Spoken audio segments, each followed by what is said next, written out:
I always kind of say, let's talk about dating, because we always say that recruiting is like dating, right? Like, yeah, everybody wants the homecoming queen, right? But if she doesn't want you, and you've got this girl over here that really likes you, go date the girl that likes you. Stop holding out for the one that's hard to get, because if you do, the one that likes you is probably going to move on to the next guy. So there's no different recruiting, So I think kids have to understand, if you've got good opportunities right now, take it, and be happy with that, and enjoy the rest of your senior year.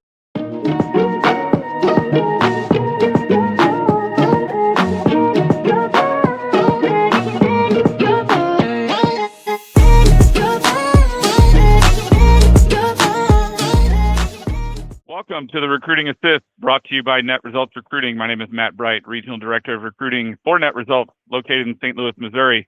Joining me, as always, our president and founder, Steve Schafer from sunny Phoenix, Arizona. What's going on, Coacher? Hey, Coach. How are you doing tonight? Good. Playoffs are getting ready to start. Exciting time. High school season's nearing the end. Solid seasons in the dog days. February can be I know it's only 28 days, but depending on what kind of season you're having, it can be the longest month ever, as we can attest of coaching some teams that weren't so successful. And when you're winning, it flies by. So no question. Yeah, this is a fun time of year for some teams, and others are just trying to get through the season. But definitely starting to hit the tail end of things for not only high school basketball, for college basketball their last month, and then playoffs will be starting. So yeah, just a fun time to be a part of it, and excited for our topic tonight, how to stay recruitable year round. Lots of things to dig into on that topic. With us tonight is one of our own, Kendall Smith. He's one of our recruiting advisors for Net Results Recruiting. Kendall is a 9-year college coach, former college coach. He's coached at the NAI level. Played at the NAI level, was a really good high school and college player. As some people know who've watched previous podcasts, we recruited Kendall when we were at Fontbonne. We weren't good enough for him, so he decided to go elsewhere. But we hired him anyways, and he does a great job for us at Net Results, and just does a really good job advising and guiding players from start to finish. Kendall, it's great to have you on the podcast tonight.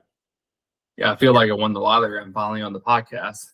It's only been about 3 years, but the long list to get on here, Kendall. If you wouldn't have left us at the altar and went to another school, we might have got you on the first episode. But yeah, exactly.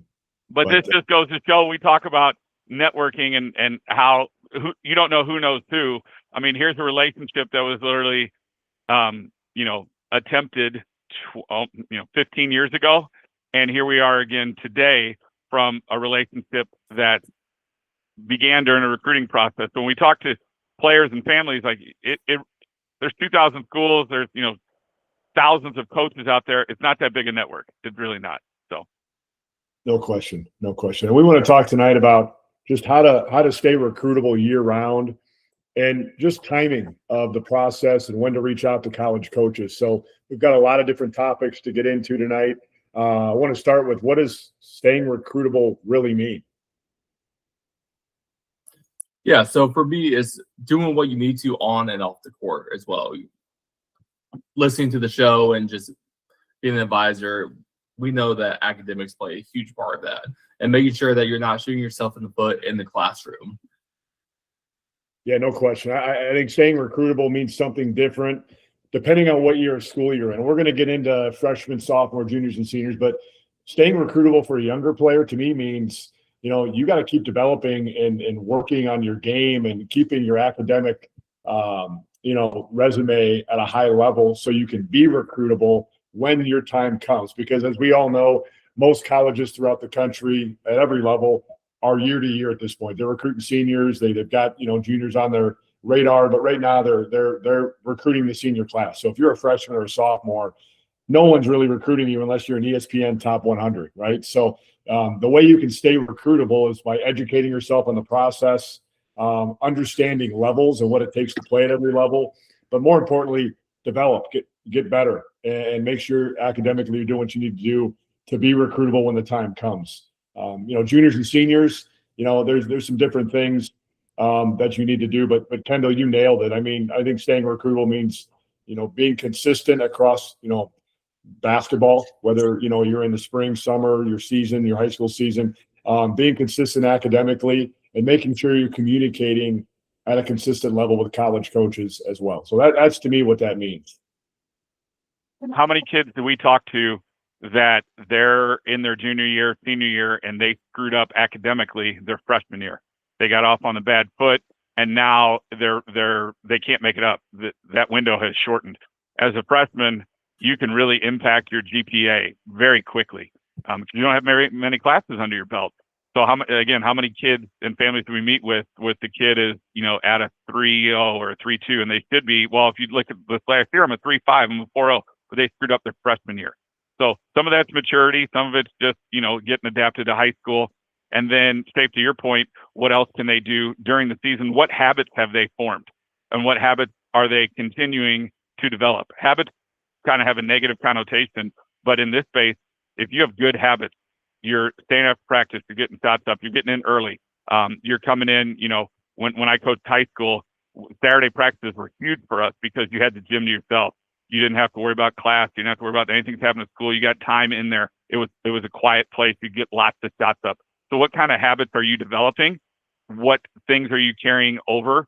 As we talked about, this could be the dog days of a season. If your team's not where it thinks it should be, it's hard to not get stuck down by having that poor season. But what habits are you creating in the classroom, on the court, off the court?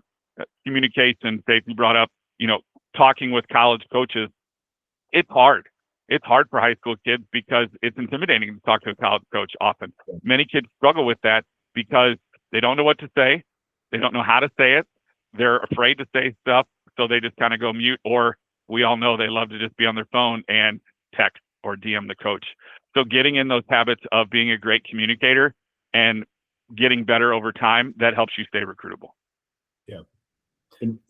And we talk about it all the time. I mean, our three things that the responsibilities of our players at Net Results are three things, build and manage your profile. And why that's important to stay recruitable is you got to have film.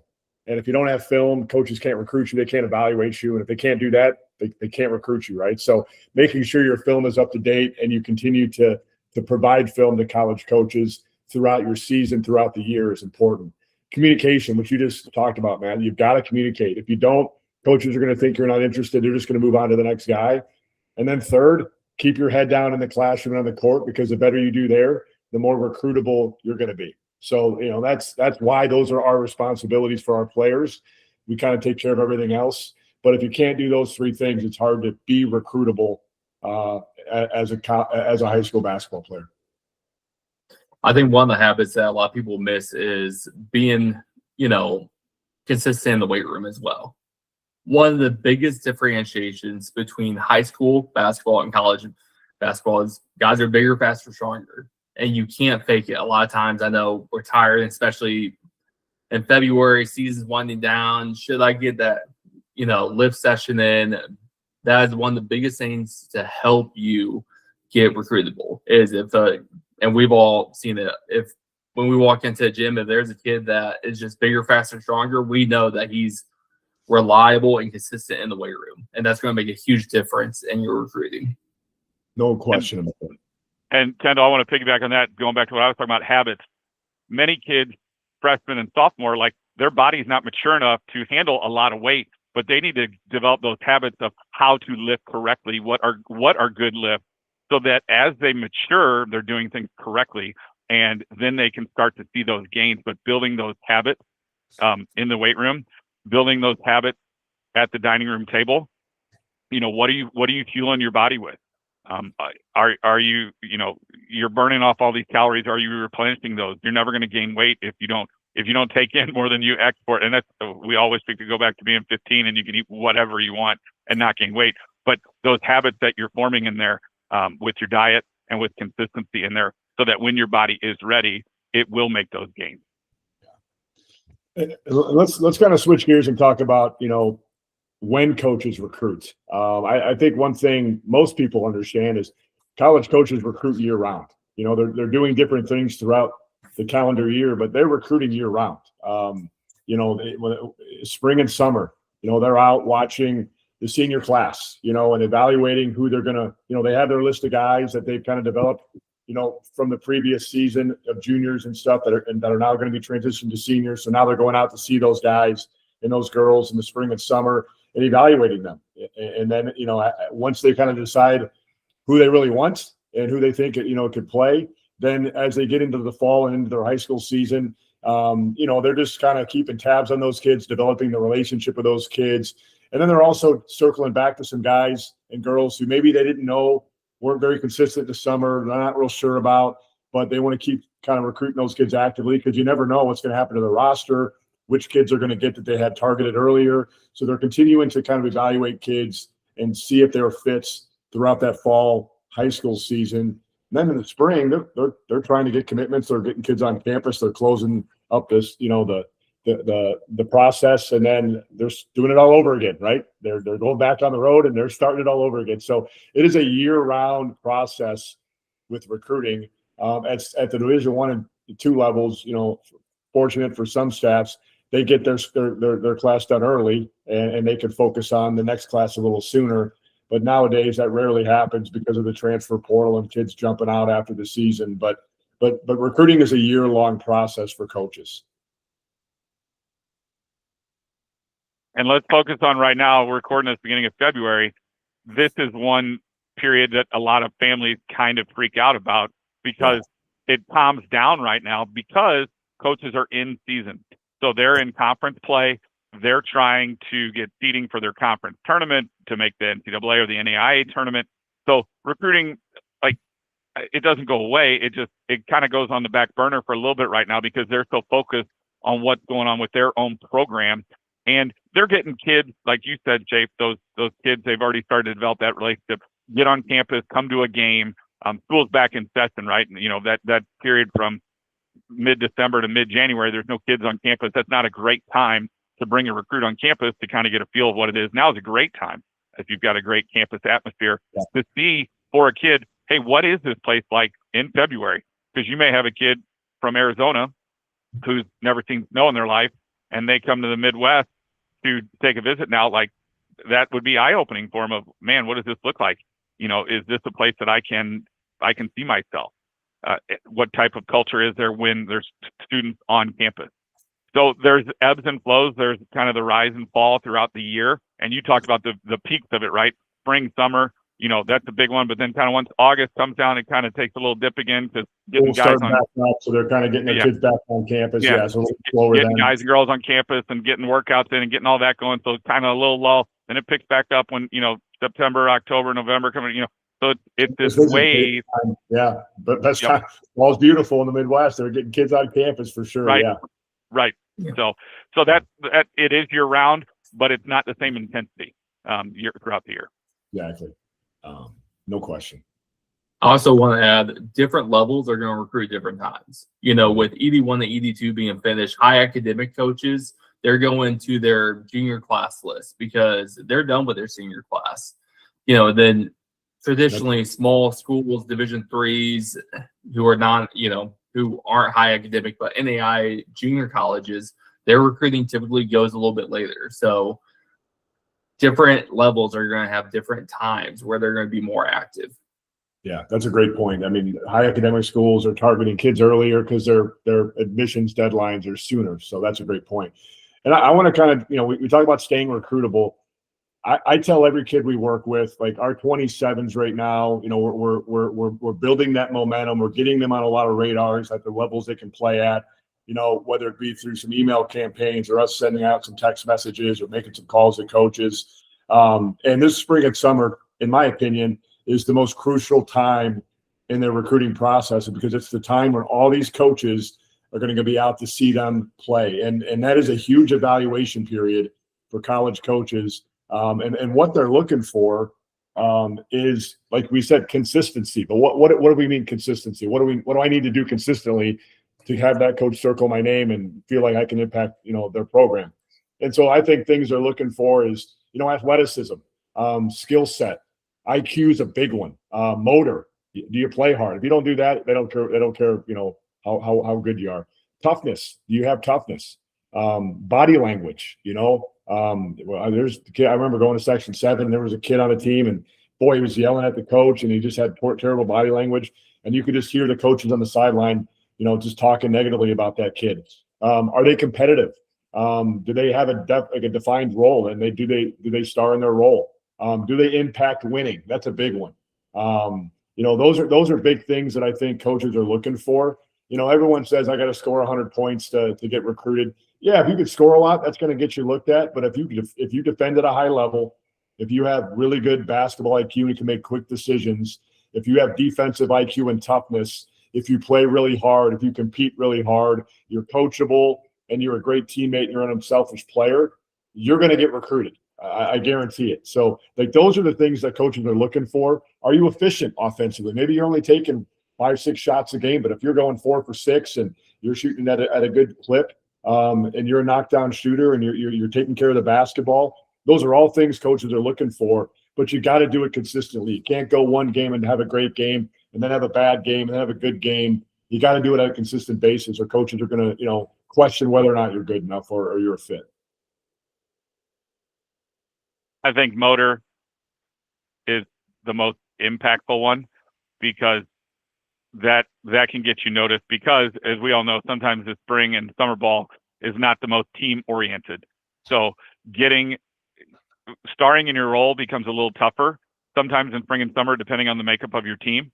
So it could be difficult to star in the role that is best suited for you, that maybe you play in your high school team or they envision you playing at the next level. But having that motor, like you said, Schafer, and sprinting the floor, getting down in a stance, sprinting to help, communicate, talking on defense. That is playing hard. Is communicating on defense.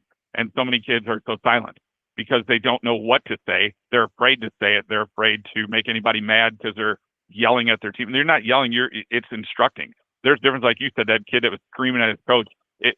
That's not constructive. That's not helping you win. That's immaturity and being selfish.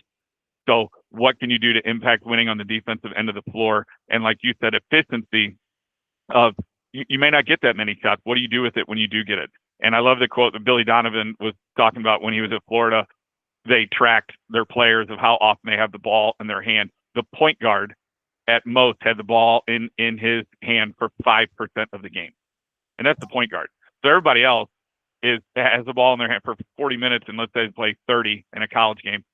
You literally have the ball in your hand for 30 seconds, 45 seconds. Like, that's all you touch it.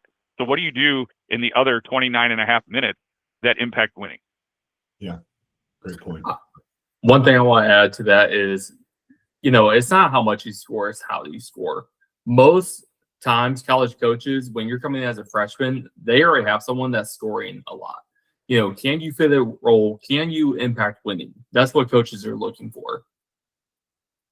Yeah, no question. And make no mistake, you've got to be able to have an offensive IQ and be efficient and understand how to score. It's hard to teach. That. It's hard to teach a kid. Can you be a knockdown shooter? You can teach that, but either you can score or you can't, and it's harder to teach that than to get a kid to defend really hard. So you got to be able to score the ball, but there are far more important things than just scoring as far as what coaches are looking for. And I want to circle back to, I said that the most crucial time in recruiting, especially for juniors transitioning to their senior years, that spring and summer. There are going to be players that do not play at a consistent level or just have a bad summer. So what does that mean to their recruiting? Are they still recruitable? They can be. It's going to be longer now. Like, they're going to have to be patient and kind of wait, because they're probably going to get kind of looked over, and because there are other guys that the coaches are probably more higher on, and so but they need to stay consistent with their communication and continue to show the interest in those schools that are talking to them. But they're going to have to be patient, and what they have to do between the fall and the end of their senior season is, like you said, play really well, affect winning, and make sure you can provide good film to those coaches and say, hey, coach, I know I didn't play great this summer, but here's my current film, and I'm playing at a much higher level. Like, we had a kid this summer, he had a good summer, but all the coaches are like, man, I just don't know if he's physical enough. I don't know if he passes the eye test physically. Not sure he can defend at our level. I just didn't see it this summer. And so that was the feedback I told the kid, and he took that to heart. He went in and he gained 15 pounds, grew an inch, and now he's got offers, and it's changed for him because he went and did those things that were the question marks. He showed that during his high school season, and he's made a lot of coaches a believer. And that's what you can do through your high school season, but you've got to be patient and wait and show that and do that and wait till those schools circle back to high school kids, which could be now, could be March, April, May, it could be later. So we tell all the kids that and family in this process, you've got to be open-minded to all levels because of all the factors that go into it. You've got to be adaptable because things are changing all the time. And you've got to be patient. You have to be.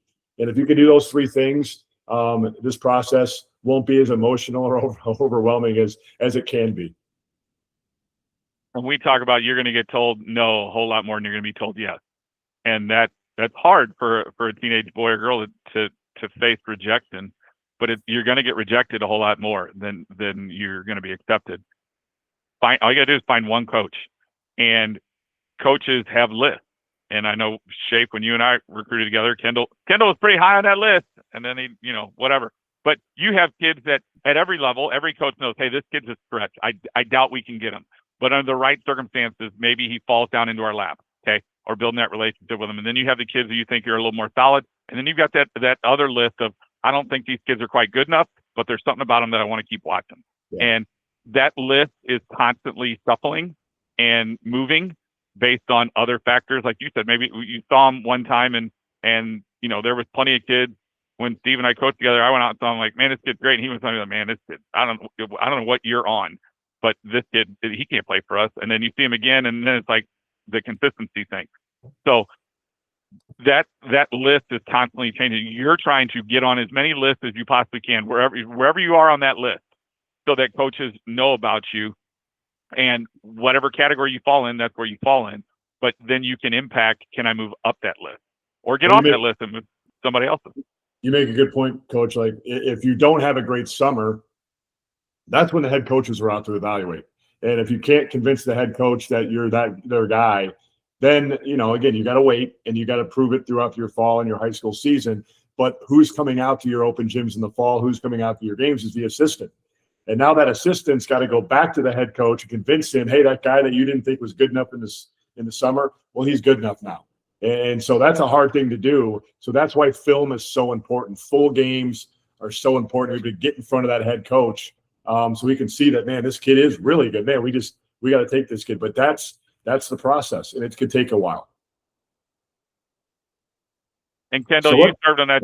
Kendall served on that spot as well as an assistant. I know you did a long time ago, Steve, but as an assistant, like you're fighting for the kids that you're recruiting to that head coach to show like, hey, that's, and we'd always give each other, hey, that's my guy. That's my guy. But I mean, it's true because you're trying to prove your worth to the head coach of this kid. Like, I think this kid's good enough, and going to bat for your kid because you're trying to, show your head coach, your boss, that you know what you're talking about. And, there's many arguments about that, and that's how it is. But Kendall's taking his head because as an assistant, you have to prove, because you keep bringing to the head coach this guy that can't play dead in a cowboy movie, like you might not be around, or he's definitely not going to listen to you when the time's right. So, yeah, no question. Well, I mean, basketball players, are you grinding in the gym but struggling to get noticed by college coaches? Your talent deserves the right exposure, and that's where Net Results Recruiting comes in. Whether you're in high school, junior college, or prep school, we help you connect with college programs, get you promoted to college coaches, and receive expert guidance throughout your recruitment journey. Don't leave your future to chance. Get exposure, get guidance, get results. Let our team find your team.